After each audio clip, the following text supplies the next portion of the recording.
Un cordial saludo para todos. En esta ocasión vamos a hablar de lo que es la macroeconomía y el PIB. La macroeconomía se refiere a la parte de la teoría económica que se encarga de estudiar los agregados económicos. ¿A qué se refiere con los agregados económicos? Al resultado total de lo que han realizado los agentes en economía, que son los individuos y las familias, junto con las empresas. ¿Qué es lo que vamos a evaluar dentro de estos agregados? El monto total de bienes y servicios que se ha producido, el total de ingresos que se ha generado en la economía, el nivel de empleo, cómo se han utilizado los recursos productivos y cómo se han comportado en general los precios.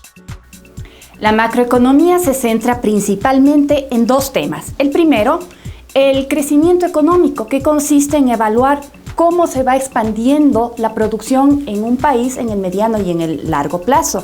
Y el segundo tema, los ciclos económicos. ¿A qué se refieren los ciclos económicos? En la economía la producción crece y decrece, no tiene una línea recta a lo largo del tiempo. Cada vez que hay un crecimiento llegamos a un punto tope que se llama el auge, y cada vez que hay un decrecimiento llegamos a un pico de crisis. En este proceso hay contracciones y hay crecimientos, ¿no es cierto?, que debemos evaluarlas tanto en el corto plazo como en el mediano y largo plazo. Las decisiones que toman tanto los individuos como las empresas para poder mejorar la producción y también la productividad inducen al Estado a tomar decisiones. Habíamos visto anteriormente que las decisiones que toman las empresas están relacionadas con cómo maximizar su utilidad, y las decisiones que toman los individuos están relacionados a cómo adquirir la mayor cantidad de bienes y servicios. Pero ahora el Estado mira en un contexto grande cómo se puede lograr un mayor bienestar para toda la economía. Cada vez que el Estado toma decisiones estamos hablando de políticas económicas. ¿Qué son las políticas económicas? Un conjunto de medidas gubernamentales destinadas a influir en la marcha de la economía en su conjunto. Como no existe una estrategia única para enfrentar los problemas en un país, tenemos en realidad una combinación de políticas que están condicionadas a las circunstancias, si estamos en fase de crecimiento, en fase de contracción, a la ideología que tienen los grupos de gobierno, a la afectación que queramos conseguir con una variable. Queremos conseguir expansión, queremos conseguir contracción, a la fase del crecimiento de la producción que tengamos. Entonces, dentro de todas estas circunstancias, el Estado va a definir ¿qué queremos hacer para influir en la producción, en el empleo, en la estabilidad general de los precios que se va a reflejar a través de la inflación, y también en cómo nos vamos relacionando con otros países, que todo esto se va a reflejar a través de la balanza de pagos, especialmente en el saldo de cuenta corriente, cuando nosotros medimos si es que hay un déficit o un superávit en balanza comercial? Las políticas macroeconómicas comprenden diferentes tipos de estrategias. Podemos agruparlas de la siguiente manera. Un grupo de estrategias que tienen que ver con el manejo del dinero, la política monetaria.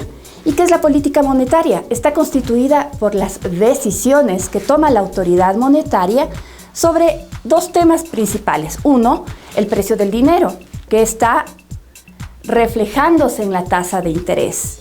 Dos, la cantidad de dinero que está circulando en la economía, que se llama la oferta monetaria. El objetivo es el de facilitar el crecimiento económico, incrementar el empleo, lograr estabilidad de precios, obtener un manejo racional del crédito y, en general, regular, controlar y desarrollar todo el funcionamiento del sistema financiero. Si el gobierno está considerando que hay que reactivar la economía porque estamos en una fase recesiva, lo que debemos hacer es aplicar política monetaria expansiva. ¿Qué es la política monetaria expansiva? Aumentar la cantidad de dinero que está en circulación, bajando las tasas de interés, que es el precio del dinero. Cada vez que se bajan las tasas de interés, se está activando el crédito, se está activando la inversión. ¿A través de qué elementos puede el gobierno controlar esto? Primero, puede comprar o vender bonos en bolsa de valores. Así se va a inyectar o se va a retirar circulante de la economía.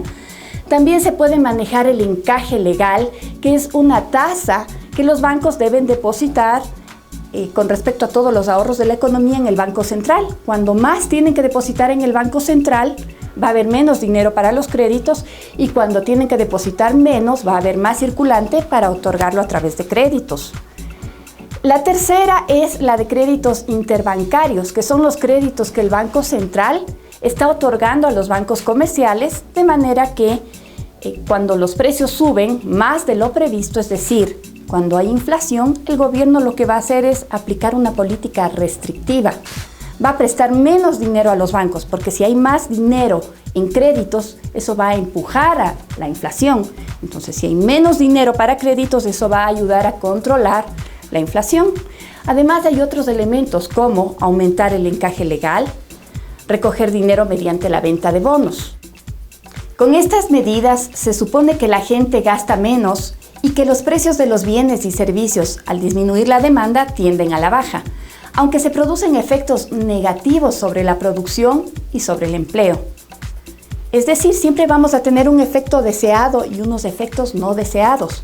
Si el caso fuera el contrario y el gobierno utiliza un instrumento para generar una política expansiva, los resultados en cambio van a ser que aumenta el empleo, aumenta la producción, pero seguramente también puede crecer la inflación. Los resultados que pueden esperarse de las políticas que adoptó el gobierno los podemos resumir en el gráfico que se ve en la pantalla. Ahora hablemos de la política fiscal. Esta se refiere a las decisiones del gobierno sobre los niveles del gasto público, las transferencias, los subsidios y las tasas de impuesto que nos cobran, de tal manera que la mayor o el menor gasto que haya por parte del Estado, la regulación de los precios, el establecimiento de subsidios, la existencia de déficit fiscal que se da cuando los impuestos resultan menores que los gastos o superávit fiscal, cuando los impuestos son mayores que los gastos, dependerá del nivel de renta y la producción de la economía. El tercer punto es la política cambiaria. La política cambiaria hace referencia a la política comercial, está regulando algo de las importaciones y exportaciones y la gestión financiera internacional, es decir, cuando obtenemos créditos de otros países o cuando nosotros otorgamos créditos a otro país. La herramienta fundamental para la toma de decisiones dentro de la política cambiaria es el tipo de cambio, que es el precio que tiene la moneda propia con respecto a una divisa fuerte. Por ejemplo, supongamos que el tipo de cambio del euro frente al dólar es de 1,25 dólares un euro. Esto significa que con un euro podemos adquirir 1,25 dólares. O también que con un dólar, aplicando una regla de 3 simple, podemos adquirir 0,80 euros. Si el tipo de cambio varía de 1,25 a 1,10, significa que el euro está perdiendo valor frente al dólar. Ahora un euro puede comprar 1,10 dólares o el dólar gana valor frente al euro. Con un dólar podemos comprar 0,90 euros. Para Ecuador, comprar en Europa o importar ahora sería más barato, mientras que vender para los europeos o exportar para ellos resultaría más caro. Tenemos otro grupo de políticas que son las políticas de oferta. Estas se refieren a la creación de incentivos al trabajo, a la producción, a través de mejoras tecnológicas, de capacitación de mano de obra, de construcción de infraestructura, etc. En la práctica, el estudio de la macroeconomía se centra en el funcionamiento de los mercados y en las interrelaciones que se producen entre ellos, para lo cual se distinguen principalmente 3 mercados.